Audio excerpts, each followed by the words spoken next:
இறைத்தூதர் ஸல்லல்லாஹு அலைஹி வஸல்லம் சொன்னார்கள், இறைவன் மீது வைக்க வேண்டிய நம்பிக்கையை நீங்கள் உறுதியாக வைத்தால் எல்லா நேரங்களிலும் என் இறைவன் மீது நம்பிக்கை வைக்கிறேன், அவன் எனக்கு போதுமானவன், இன்றைய கஷ்டத்தை நீக்குவதற்கு அவன் எனக்கு வாக்கு கொடுத்திருக்கிறான், அவனுடைய பாதையில் நான் முன்னேறுகிறேன், அவனை நோக்கி இந்த கஷ்டத்தையும் இந்த சிரமத்தையும் இந்த இருளையும் இந்த சோகத்தையும் என் இறைவன் நீக்குவான், அவன் நாடிய போது இதைவிட சிறந்த ஒன்றை எனக்கு கொடுப்பான் என்று இழப்புகளையும் நஷ்டங்களையும் ஏமாற்றங்களையும் அவதூறுகளையும் அவமானங்களையும் பற்றி கவலைப்படாமல் கண்ணியத்தையும் வெற்றியின் பாதையிலும் பயணிக்கக்கூடிய ஒரு மனிதன் இறைவன் மீது நம்பிக்கை வைத்தால், இறைத்தூதர் சொன்னார்கள், ஒரு பறவைக்கு இறைவன் எப்படி உணவளிப்பானோ அது போன்று உங்களுக்கும் உணவளிப்பான்.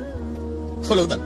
பறவைக்கு உணவளிக்கக்கூடியவன் உங்களுக்கும் உணவளிப்பான். ஆனால் அந்த பறவை, இறைத்தூதர் சொன்னார்கள், காலையில் வயிறு காலியாக செல்கிறது, மாலை வயிறு நிரம்ப திரும்பி வருகிறது. அது காலையில் பசியாகத்தான் போகிறது. ஏன்? அது கூட்டுக்குள்ளேயே உட்கார்ந்து கொண்டு எனக்கு இறைவன் இந்த கூட்டில் உணவளிப்பான் என்று எதிர்காலத்தை பற்றிய பயத்தோடு உட்கார்ந்து இருக்கவில்லை. கிளம்பி செல்கிறது இறைவன் உணவளிப்பான் என்று, மாலையில் வயிறு நிரம்ப வருகிறது.